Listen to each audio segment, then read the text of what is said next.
Hi friends, welcome to Santa Cruz Art League podcast. My name is Anetta. Hi, I'm Grace. We are back in the classroom this episode. Yes, welcome to episode 15, in which we laugh, we cry, we show funny animals, and we talk about art. And some cool things to do nearby, so stay tuned. Make art with us, and We'll continue to see you. we'll continue to see you. Yes.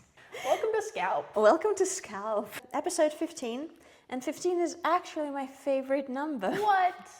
So this time, we mean it, my favorite number 15. There we go. Another lucky number. Hopefully you're not tired of hearing about it, but the landscape show, It's up. It is up. It opened yesterday. No, not yesterday. It opened Wednesday. on Wednesday. On Today's 16th. Friday. Yes. Yes, And you're seeing this on Wednesday. it's true. Those are some of the days of the week. We could go into more. I've had a little rough start to my morning, so I heard a little bit about that. it's always eventful, but you know, it keeps things interesting. But it was very exciting to do a walkthrough around the gallery to see it all Oh up. my gosh, it's so cool. You guys have to be here in person. And just to remind, the reception is August 1st. August 1st. It's going to be so fun. We're going to announce awards. The juror will be there. A bunch of the artists who are in the show are going to be there also. So you should come and check it out. And also check it out not during the opening too, so you get a little alone time with the paintings. You get to really take in, and there's a People's Choice vote also. Yes, and I think you're bringing up an interesting point because I do like both. I appreciate both experiences, having the gallery to myself, where you just, it's more of an intimate process where you just Yeah. get to connect with each piece, think it through, walk it through, and then go into the social buzz of the opening. Exactly. Yeah, you get to spend time one-on-one with each painting and really take in all of the information, whereas like during the reception, it's about the people, you know, it's about the art and the people who make the art and the people who love the art, but it's, you know, you get to spend a little bit more time absorbing the art when you come during our open hours. And maybe prepare the questions, because that's why I recommend coming before the grand opening on the 1st, because you would get to maybe select a piece that interests you and hope that the artist would be there and prepare a question or talk to the person who created the piece and connect that tete-a-tete connection. Yeah, you never know too when you're talking to artists, and especially like if they've gotten into the landscape show, you know, the juror has seen something in their work. And so sometimes they'll throw you like a little nugget of wisdom, and you're like, oh, for free? And we also have an artist talk on the 9th, Yes, we have an artist talk on the 9th. and it's open to public. It's free to attend, so you have no excuse. As always, we care about your social life as much as we care about keeping you company while you make your art. I know, and then also, Sorry, my hair is not It's out of having. place? I'm not having a good hair day today. That's okay. I'm never having a good hair day, so. Your hair you know. looks fantastic. What are Why, you talking thank you. about? It doesn't feel fantastic. I think I'm meant to have short hair, but it just doesn't look good on me. So Oh, did you appreciate my Shih Tzu?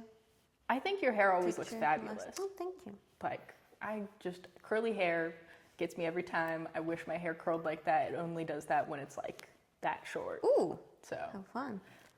maybe someday. I keep threatening to shave my head, but I mean, girls with shaved heads are very attractive, in my opinion. But alas, I digress. Before we move too far off the topic, welcome sorry. to Grace and Anetta's hair podcast, where we're going to talk about our hair and maybe boys and doing our nails. I mean, okay, to be fair, hair has always been a big part of artistic expression. true. So Yeah, it's only fair. I just like making fun of myself. And I guess you by extension. I'm so sorry. That's okay. You have the shiniest hair I've ever seen. So. Oh, thank you. I do my best. All right, back to What were we this talking about? scheduled programming and the landscape show and the the artist landscape talk. show, artist talk. Also, critique group is going to be coming up too. So, Yes. Yeah, the first of the month is coming up. We're going to be there. You are going to be there, hopefully, too. I hope so. You'd better be there. We've told you like a bajillion times now. So First Tuesday of every month at 6:30 in this very classroom. If you want to see where the magic happens, you get a chance. it's true. You get to come, bring your art, talk about it with other artists. You know, all that jazz. Do you have an idea what piece are you bringing? I am not sure yet. I am almost never sure until like the day of the critique group because I'm very bad at planning ahead for things. So I'll be like, what am I working on right now? And then I show up with that. So Okay. I don't know yet because I've been more in an organizing stage because I have so much finished art that needs cataloging, writing about, organizing. So that's kind of where I am personally in my creative process. But I do have 2 pieces on my dining/art table in my dining room that are kind of work in progress. And I'm actively working on them. I hope I get to finish it before the first Tuesday.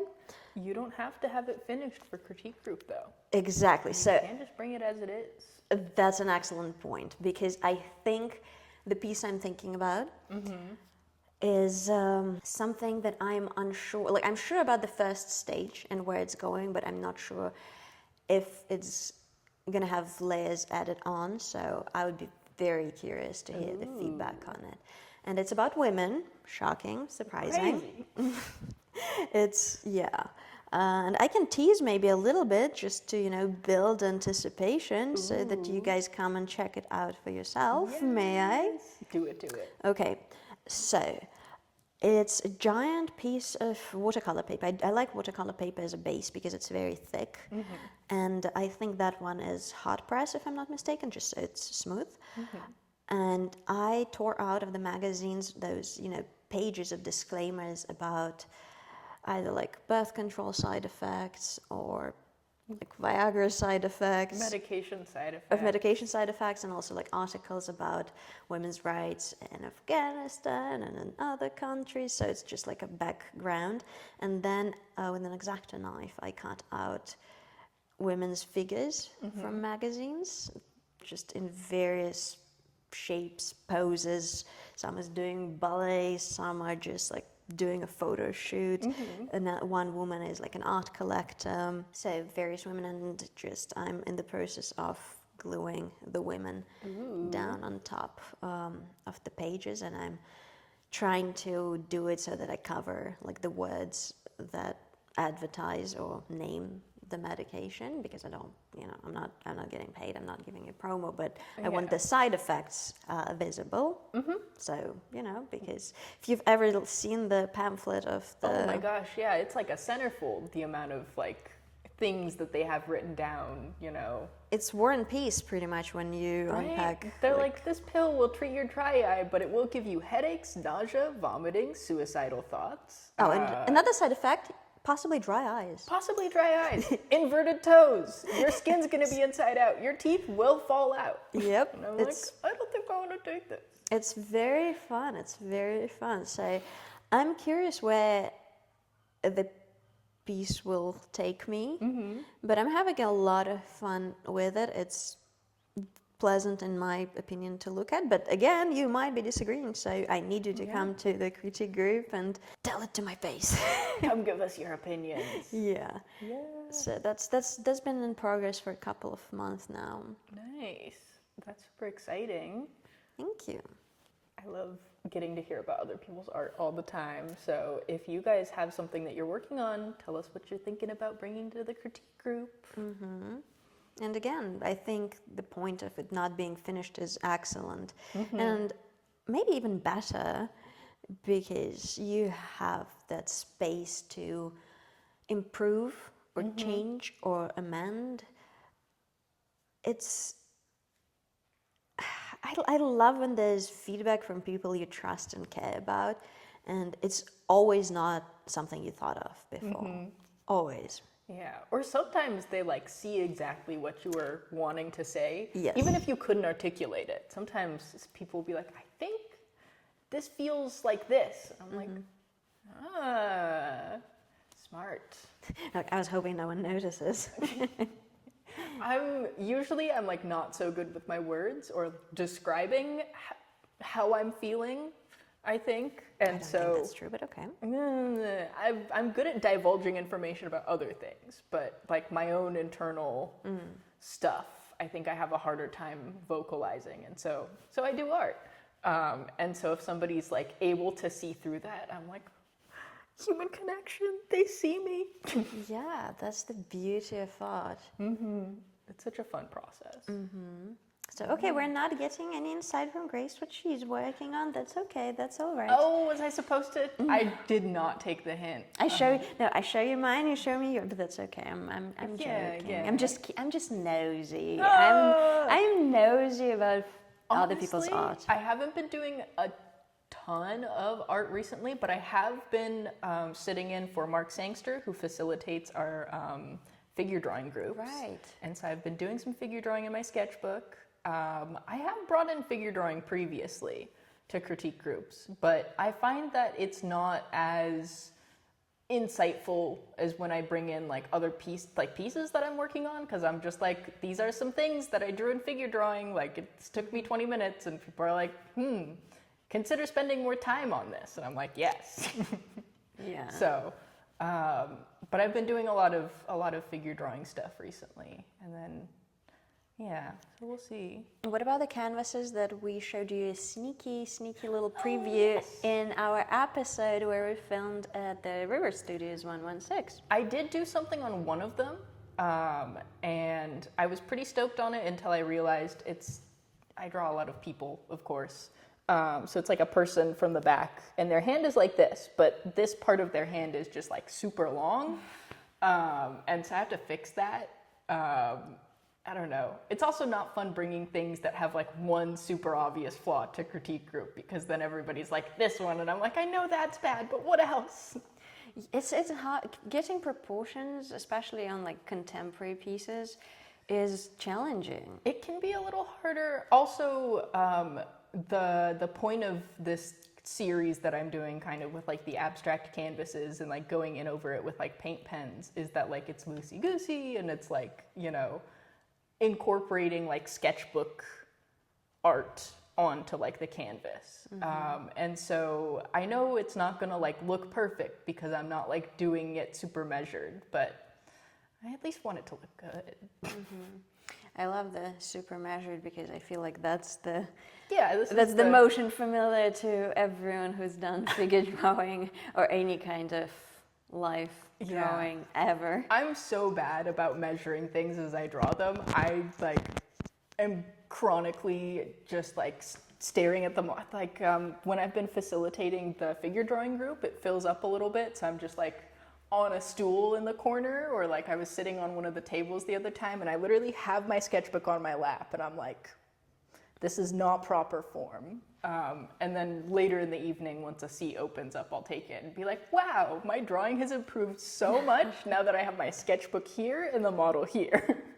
And the thing is, it's much easier to work in a proper setting. Yeah, it turns out that form does matter, which is why it's important to take art classes, because somebody will tell you that usually. I knew that, but But also, I feel like when you are facilitating a class, it is different because your focus is on other people's experiences and not so much on your own. Although the facilitating, it's not instruction provided. I'm just there to like guide the model and take the payments, and our figure drawing things. Like people come in and you're collectively paying for a model to draw, and you're all working on something individually. So I just get to sit back and draw while everyone else is drawing, which is nice. But I have to make sure that everybody else who's paying to be there has seats. So Absolutely. yeah, I can't just be like, sorry, you can't come in. I need a chair. Like a bouncer. I know. No, I hate being mean. You're not mean. And we are going to put on the screen the upcoming classes for you. If you're interested, check it out. Yeah, actually, Lanny Marczecki has a workshop coming up on the last Sunday of this month. He is a really awesome figure drawing instructor. So if you are looking for a figure drawing class with instruction, can't recommend his class enough. He's super cool. He is like a freelance artist, and so he does like graphic design, game design, concept art, and his techniques are really approachable too. I've gotten to sit in on his classes, and it's great. Hopefully we're going to see you there. Yeah. But hopefully we're going to see you in the classroom. Yeah, we hope so. Shall we? Oh, wait, oh my God, I had a few ideas that I wanted to share. Okay. One is being the name for our segment. We have a name for the segment. Wait, possibly. Possibly. Let me run it by you, Oh, people. she's got notes. Okay, let's see. How are we feeling about the name? Okay, let's start from the beginning, what we're talking about. My brain is faster than you might be able to follow. So the segment where we spotlight two artists every week, one contemporary, one classical or historical artist. And we switch, Grace and I, each week. How about a name double exposure? Double exposure. Oh, like photography. I like it. But yeah, I mean, it's a term in photography, but it's also, we give exposure to two artists, and it's... Yeah. Hello? Our building's haunted. It does sound like it. Anyways, I like double exposure because it's true, we're exposing two artists. Okay. Although I don't know that our classical artists need more. I mean, exposure. shout out to Renoir. I know, right? Renoir, really underrated artist out there, Renoir. My first love, never gonna drop it. Yeah. Okay, so you sound in the comments whether you like double exposure is the name of this segment that we're gonna go into in a minute. But then, before we do you know what I realized, Grace? Santa Cruz Art League podcast. Do you know, if we just take the first letters of that, what that spells? What does that spell? Scalp. Scalp? That's the name of our podcast. That's so funny. Welcome to Scalp. Welcome to Scalp. We have been talking about hair on this podcast. I so know. It's relevant. And welcome to Scalp. I mean, that's not intentional, Vicky, but that's just That's how pretty the cookie good. crumbles. I love that. We should do you guys want Scalp merch? Scalp merch, I mean, that's... Scalp merch. I feel like when it happens so unintentionally... That's so good. Just a big t-shirt that says Scalp on it. I mean, I've seen worse, honestly. Because, as you know, we've been kind of unnamed Santa Cruz Art League podcast. That's what we've came up with. We've just been going by Santa Cruz Art League podcast. I've been calling us the podcast. We're the only podcast to exist. Absolutely. Yeah. Joe Rogan who? Just us. Just us. Just the us. Scalp. The Scalp. Welcome to Scalp. Welcome to Scalp. Are you ready to be scalped? Oh my God. No. Ooh. Okay. Well, that's just kind of like coincidental. So let us know what you think. But what do you think about being? What are our viewers Scalpers. called? Scalpers. I mean, what's up, scalpers? I don't know. I think it's pretty good. When I realized that, I had like a good old giggle, like a 5-year-old. Yeah, I feel like there's nothing better than when you think of something silly like on your own and nobody's around and you just like have a giggle. Yep. It's worse when there are people around and they're like, there's been like no interaction. You just like think of something funny and giggle and they're like, what are you laughing at? Oh, okay, off topic. I was at the meeting about neighborhood meeting about storage of lithium batteries in the Santa Cruz County. That's kind of talk of the they be combusting sometimes because of the Mars Landing fire that's been going on and polluting our air. Among all of the other fires that we've had, but this one was pretty bad. Yep. So I attended a meeting, and it was obviously a very serious topic. And then there was an older lady with like a cooler bag, and then there was a tiny dog that stuck its head out of the. Okay, can I just show you if I have it on my iPhone? I started laughing so hard that I had to like choke myself so that I don't ruin the meeting. Wait for it. Wait for it. Why did he look like that? That's so silly. I don't know, but then they put the lights on, and I could not focus on absolutely anything besides this freaking dog. And I was like, is it okay? Is it alive? Is it? I don't know. Why is it in a cooler bag? I don't know, but yeah. Oh my gosh, it's like that with teaching kids too. When I was teaching over in Watsonville earlier this year, and I like come in and this girl like has her hair done all cute. She has like these bright red braids, and I was like, oh, you look so cute. I love your new hair. And she's like, they told me I look like A$AP Rocky. And I was like, I can't laugh. I can't. I was like, that's so mean.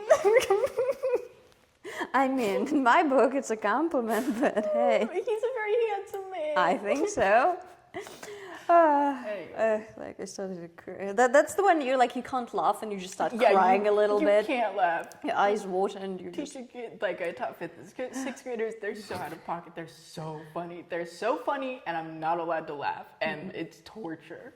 All right, should we do double exposure? Yeah, we gotta get back to work here. Yep. Let's get more serious. All right, serious art time. And this week I'm doing a historic artist, and you're doing the contemporary one. Yes. Would you like to start us off? Sure. Okay. Well, let me look at me being all official. I know. With my big old eye. I'm an iPad kid apparently, as I just Nothing wrong with that. found out right now. So this week I want to talk about Elizabeth Catlett, a Black revolutionary artist.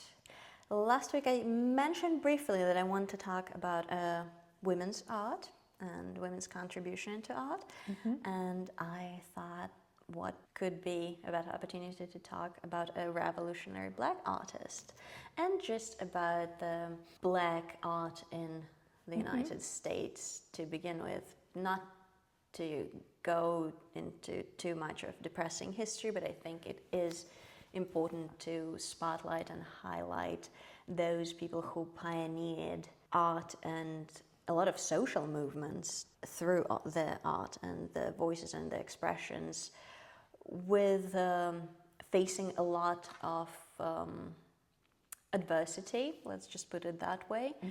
And the importance of it is kind of evident, but some of the pieces of Elizabeth's art I want to show.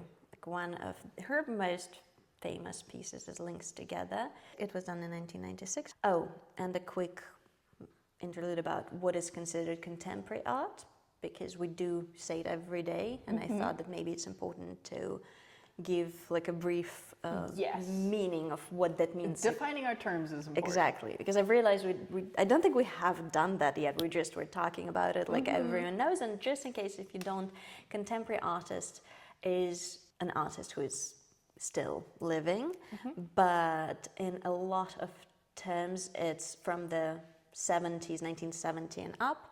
But if like the art, let's say, was created in the 30s and the artist is still living, it can be considered contemporary art. Sadly, Elizabeth had passed, but her legacy lives on, and I am glad that I get to talk about it today. That's cool. Okay, so that is her piece, Links Together. It is a lithograph on paper, and there was an exhibit at National Gallery of Art dedicated to her as one of the defining artists of the 20th century. And why I love it, it's just so symbolic yet so simple. It's about women carrying their legacy and the society through interacting, through being in community. It is about community.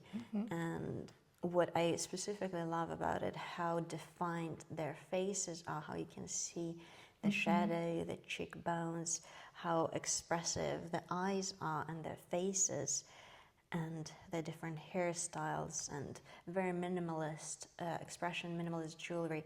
But then when you look at their dresses and their clothes, it is somewhat of one-dimensional. It almost feels like fabric cut out and and pasted pasted directly onto the piece itself. It's beautiful. It's really just beautifully done. The shading on the skin is it's so smooth, and like there's just so much dimension to it.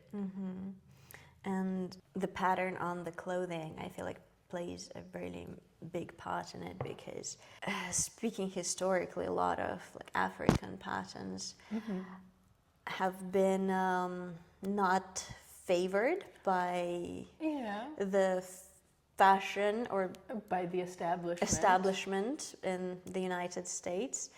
And if you look at the hands, I really love the gesture of hands that links together. It's just such a perfect expression for that gentle yet really strong link that Black women had to carry in the United States through, well, slavery. Let's not dance around that, because life has not been easy for a lot of people in our country, I feel like. Yeah. You know? And especially with a lot of the things that are happening, like trying to erase or rewrite the history, I think it's really important to keep the legacy alive and keep the art alive, because that's what it is. And another piece from 1992, Playmates, that I want to bring up about children.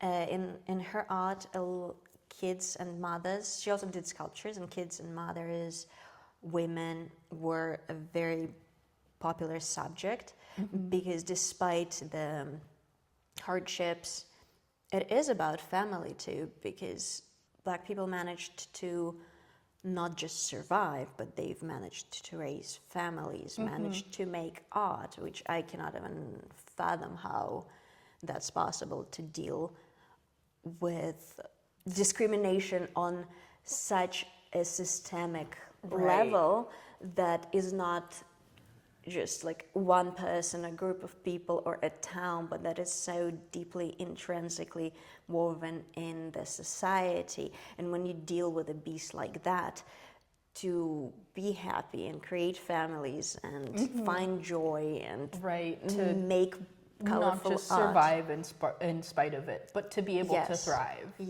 and find spaces to create joy. I love how she does like patterns on fabric. Yes, I do too. So this is Playmates, two kids playing, and I love how their skin and their faces is always so multidimensional, and the background and the dress patterns and the outlines of it is very, very 2D. Yeah, it really draws focus to the people inhabiting the space, and not like, you know, the clothes are brightly colored and the background is, there's stuff going on, but your focus is drawn to the individual, to the person and the body, and not the clothes or the context of where they are.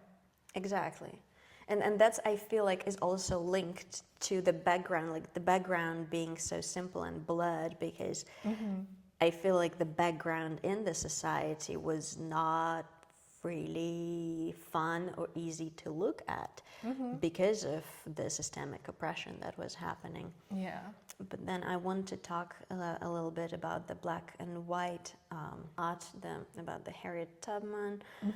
So a lot of the pieces that you can see by Black women artists or by Black artists at the time in the 20th century are black and white, and they are kind of like either lithographs or graphite, and that has to do with various factors. One is the depiction of this black and white reality as it is, because it's not really colorful.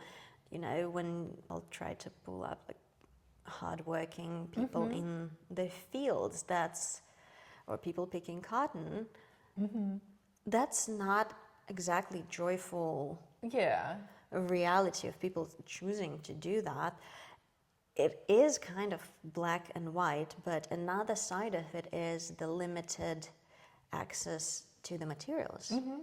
So, and I feel like that is so important, that drive to create, even with limited mediums, and still finding time and place and drive to create and express yourself. What I find very interesting now is that it also inspired a lot of artists these days to, even though obviously in this day and age a lot of us artists have access to various mediums, Right. but there are a lot of, like, there's one woman who choose to have her techniques live on. So I can show, like, the printmaker Latoya Hobbs. So create a woodblock prints in the footsteps of Elizabeth Cutler. That's so cool. So, Yeah, that's the thing about like period style and style in general, is that like you'll have people doing a certain thing for, you know, whether it's like a limitation in medium or because a new medium has become available, like a certain period will get a style because of the context, but then as people of like contemporary artists see that, they can still choose to invoke that style. And so it lives on, even if you do have access to all the colors that you want to. Like if you're trying to invoke this certain thing, you can use that and elicit and make conversation. Oh, absolutely. So again, this is printmaker Latoya Hobbs, and she takes photos of a model and then draws it out, cuts out patterns and stencils and traces them. And you can see the end result is very contemporary, but you can definitely see Elizabeth Cutler's influence on it, and I love to see it alive. I mean, the artist passed, see just how incredible it is. So, and you can see those strokes of the pencil, and it's just so magical. Yeah. And some of Elizabeth's other works are sculptures that are also very, very dimensional. So this is terracotta, but she worked with wood. It's mahogany, if I'm not mistaken. Yeah, mahogany and opals. Do you see the That's eyes? so cool. It's so expressive and it has so much visual power. It's pretty incredible. Beautiful piece. And Harriet Tubman was a big inspiration, obviously, as the Black people's Moses in her art. And those prints, they're just, linoleum cut print. So it's like, use what you have. And I remember as a child, I had books with kind of illustrations in that in this style. It's an iconic style. Exactly, and it has very tragic origin, but having it inspire so much and lead so many people towards light, that's what I find pretty priceless. And she had she worked with a lot of mediums, and she was well renowned. That warms my heart. And she passed in 2012 in Mexico, and I think she's referred to as American Mexican artist because she spent a lot of time there. And I'm just in love with the dimensionality of her work, despite of the simplicity of mediums used at times. Yeah, I think that it just, the medium in which you're making art matters, but it doesn't at the same time, It's like whatever you have to make art is the best thing to make art with, always. And so it doesn't, like, you don't need fancy oil paints, you don't need, a bajillion colors. What you have is enough to make amazing art. And sometimes what you need is a strong message and a strong drive, and that helping hundreds to freedom. Like, I can't think of a better drive to make art, because she was literally leading people to freedom and giving hope and passing on heritage through those like little prints on her clothes, or not on her clothes, on the clothes of the subjects of her art. And I can't think of a more noble drive to make art. So being able to preserve and share the story and the lived experience of people whose voices are often not heard. Or suppressed actively. I feel like her art is so strong and so powerful, yet so simple. So I'm glad I got to spotlight it today. Amazing. Thank you so much for sharing. All right, it's my turn. Yes. So I have a contemporary artist. Yes. But I'm sharing this artist today because actually she used to teach at Cabrillo. Ooh. I don't know if she still does, but her name is Pentea Karimi. She is originally from Iran, and she was my first teacher when I took an art class for the very first time. Wow. And it's only recently that I've started to catch up and like follow her art. I saw her in an issue of Content magazine. That's like a Bay Area magazine that's released quarterly about artists. Sometimes they keep them in the lobby here. But I ran across her and I was like, I know her. And like it's still to this day, whenever I'm making art, it like her saying like add an element of surprise like echoes in my head. And so I was really excited to see her work, and then I just like became obsessed. So she has most recently been working in like installation art. So this is a 3D printed sculpture of saffron flower. Wow. I love the cultural heritage of Iran. Is very famous, obviously, for saffron. But that's another one of her installations. It's like a box, so and there's some shattered rug. Yes, on the Persian rug.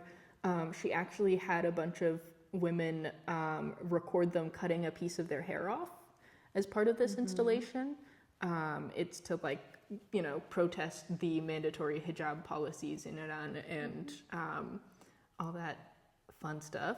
And so it's very powerful, and you can see too, like, That's beautiful. yeah. She was saying that she uses the saffron flower because it's a really labor-intensive, like all of the saffron in the world comes from the northern region of Iran, and it's primarily harvested by women. It's really labor-intensive, and so she sees it as kind of a representation of the culture and all of the unseen work that women put in. She has the Persian rug, and there's like kind of a veil extending, and also she does a lot of tile work. Yeah, this is her most recent one, and it was on display in the Institute of Contemporary Art in San Jose. That's some more pictures from the installation. Oh, wow. It's so unique.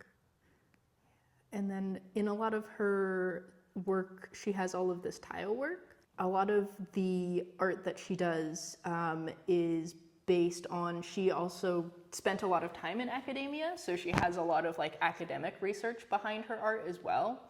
I will link her website, and I just encourage you to go and read about any of the pieces that she has, because they're fascinating.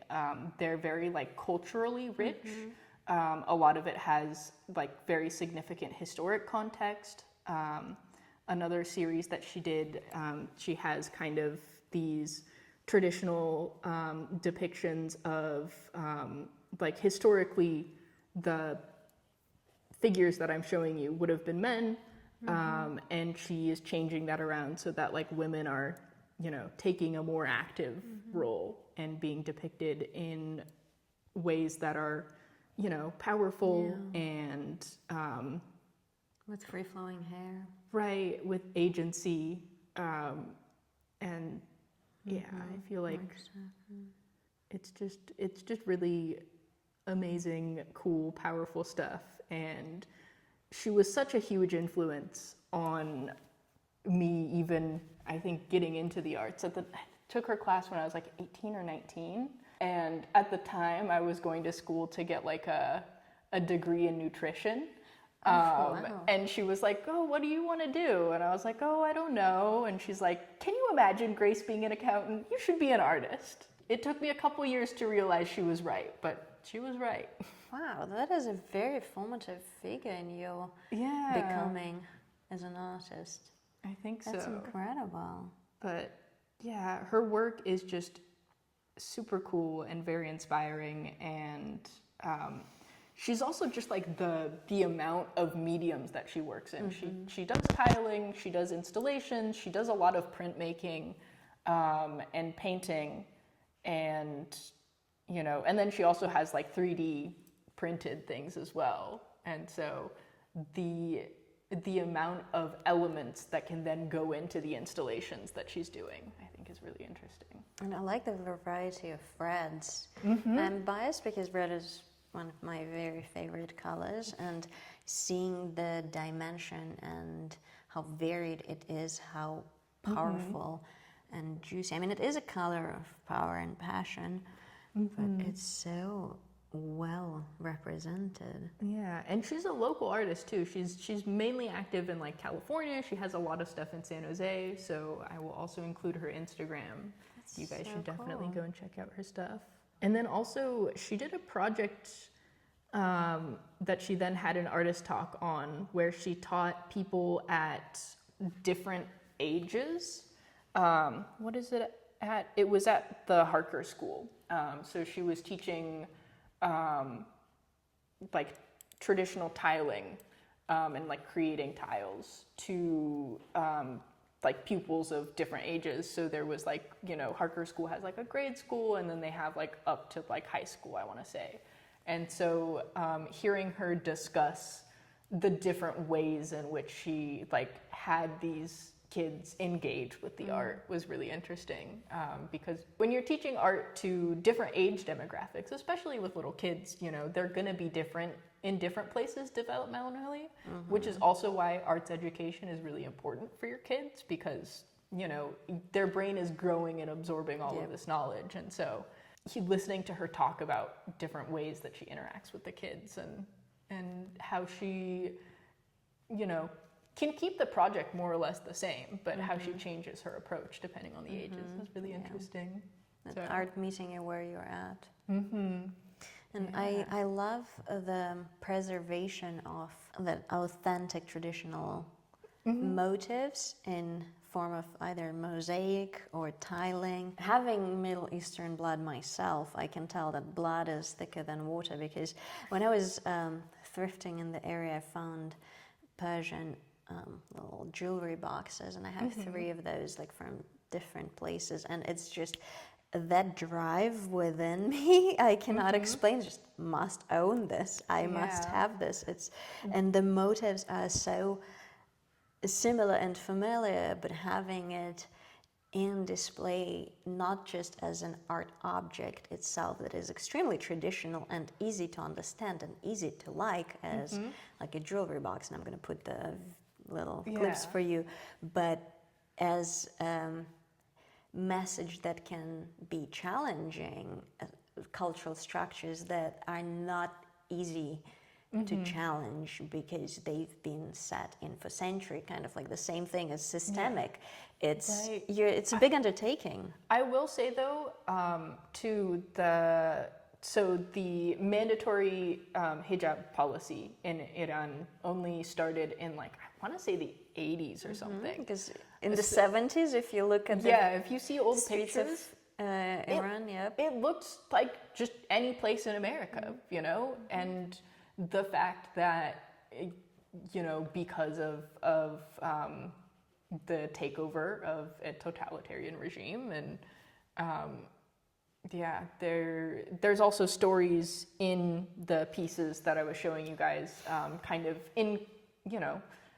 inspiring and adding to the context of the piece. Like some of the women who were cutting their hair for the display were, saying that this is for relatives that are still in Iran, or family members that they had that were, arrested or beaten by the morality police, because they weren't following the policy or because they weren't conforming. Yeah.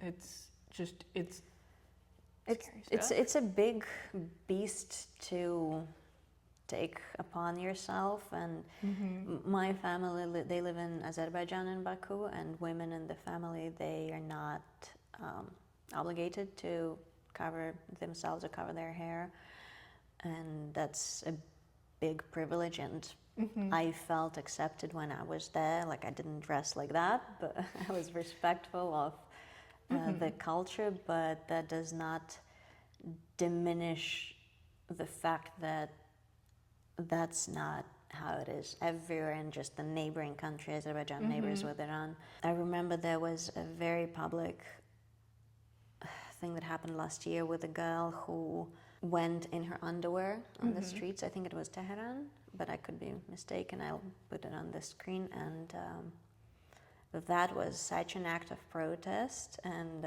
it's going to make me emotional, because that is a very, very brave thing to do. Yeah. Because in a lot of times as an artist, you risk your life because you are faced with something so much bigger than you, and having that message that is bigger than you, that you're willing to give your literal life for, because, well, she could have been stoned, and there's so much bravery in those women speaking up, and that's why I feel like, especially those us artists who live in the United States, with all the drawbacks and downsides, and it's so far from perfect, but we do have certain freedoms that a lot of other women, a lot of other people do not have. So I intend on using those privileges to my full ability, and sometimes like speaking for those who can't speak. And like, I feel like that's what it's such a big part of her art. I feel like it is telling these stories and sharing what's going on, and the lived realities that a lot of people go through. It's important work, and as much as I feel like a lot of the artists that I share, it's been like a fun time and stuff, but there's also there's beauty, but there's also seeing the lived realities of people, and subverting narratives, and I feel like there's a common thread, because the Elizabeth art is also about it, and giving voices to those who did not have voices, or putting the spotlight on those who deserve to be spotlighted. And that's such an important work, and I think, like, yes, it can be heavy, it can be painful, it can be scary, but there is also hope in it, and that's what, like, I choose to see, so that I just don't spend and beauty. Yes, her works are gorgeous. Yeah, it's powerful, and it hits you in the chest, but there's just like the staggering sense of like, wow, this is lovely at the same time, And I feel like if there's just one person, a few people who want to lift like the first layer and see, like, what is this about? Why is it this way? And educate themselves. I feel like that's all you can ask for sometimes. That's what art does, and it can be lighthearted or it can be really heavy, but that bravery of speaking up and putting your art forward and being like, it deserves to be seen, it deserves to be heard. And beautiful, beautiful women we decided to spotlight today. Brave, women in art. Brave and beautiful. Brave and cool. And very influential, especially this last one, to me personally. Yeah, that's incredible that you have such a strong personal relation to. That's I mean, very I wouldn't special. say that we have kept in touch after after class ended and stuff. Like, I've messaged her on Instagram a couple times to be like, hey, your art's so cool, I took your class, and she's like, yes. So, but I'm mostly just like fangirling, and just like I appreciate all of the things that I learned in her class, and I wish I wasn't such a punk kid and I paid better attention, but I'm pretty stoked with what I got. So And now she's a forever part of your story. exactly. How special this is. Whether she likes it or not. Well, Yeah. What are you gonna do? yeah. What a very special segment we brought for you today. Oof, we've went through it all. I feel know. like emotionally. We gotta put on our very special episode music. Oh, what is our special episode? Oh, so like in old sitcoms, you know, when they have like an episode where right. like something very serious is is and it's like a big lesson, they start playing like little piano, like very Yes. special episode music. I have a friend who plays piano. Maybe I can Ooh. ask for like some special tunes for the podcast. There we go. It's gonna be what's it called? Soundtracked. Soundtracked. And for the dogs with their tongues out, we have some like fun music. Some goofy music. We'll see if any of you guys are musicians and you want to soundtrack our podcast. Ooh, I mean, we're all in for spotlighting talented people. Exactly. So step forward with your talents, and maybe the next episode you'll be featured in. Yeah. Oh my gosh. Speaking of musicians, one of my friends, he goes by Beckno on SoundCloud, but he just released a new song, and yours truly designed the album cover. Ooh. It's so fun. I did it in Spotify has like a thing where you can design covers for Like playlist. Yeah, covers for playlists. And if you're a true fan, you've remember us talking about that before when we were talking about the effects of music and playlists on art making. Yes, let me see. Oh, and there was like also an idea of creating a scalp playlist. This is Ooh, that is the so song. that is so professional. Why, thank Listen you. or die. Listen or die trying is what it says. I like the colors. Look at you go. Great job. Yeah. Can you take a screenshot and send it to Yeah, me I so can we can totally show do it? that. The people, you're our friends. And then I also did this one too. Oh, that's so cool. I like that. How did you do that? I did that with the Spotify Good for the you. Spotify playlist thing. That's incredible. Okay. Okay. Anyways, so if the people watching want some album art, I did his for free because he's my friend. Well, If we become friends, then I might do that for you too. but first you need to come to our critique group. Yeah, come to the critique group. And then we can talk. Bring your music, I guess. Oh, I mean, sure. It's like, what would be the cover art? And then we provide our expertise on cover We'll do our art best. making. How fun. Oh my goodness. Yeah, we love celebrating the successes. What of your successes we need to celebrate? Let us know, and we'll maybe spotlight you in the comments and read it out loud in the next episode. Ooh, and then before we go, I want to share too, if you guys are looking for something exciting to do on August 3rd, that's a Sunday, the Monterey Historical Society is having a little tea party fundraiser. Ooh, I love tea parties and I love fundraisers. That's Yes. just straight up my alley. It's super fun. I got to go to one of them. I don't think I'm going to be able to make it to this one, but they do an afternoon tea. It's put on by like rosemary and thyme teas. But it's going to be outside, I think. It's going to be in the garden of a historical building. I'm trying to find the name of it. Fun. Casa Sereno. Casa Serrano. Yes. Wow. It's a historic building in downtown Monterey. And it's got some really interesting art too. It's just a really cool place to be. I got to go, I want to say it was in like April or something. And I had just a great time. But this one was indoors, and this time it's going to be in the garden. So you guys are in for a treat. Okay, we'll have to report back if we go. I'll have to make it my priority to check it out because those are all the things I love. It's so much fun. If you do go, let me know. I might actually want to tag along. So Carpool. yay, it'll be fun. Anyways, yeah, I'm on the woman who organizes the tea party. I'm like on her newsletter, and she sent one for Mother's Day too that I gave to one of my I sent it to one of my friends, and she took her mom, and it was so cute. They did it at like a little house in Pacific Grove. And there was a cat.